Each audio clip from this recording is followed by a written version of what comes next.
O cümlədən mebel istehsalı. Ancaq bizim dövlət idarələrində yerli mebeldən istifadə edirlərmi? Yox. Hər bir kiçik məmur istəyir ki, xarici mebel olsun onun kabinetində. Nə üçün? Bu nə ədəbazlıqdır. Bizdə gözəl mebel istehsal olunur.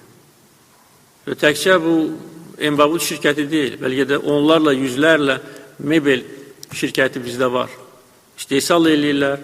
Amma digər bizim dövlət məmurlarımız yüksək vəzifəli, kiçik vəzifəli onu bəyənmirlər.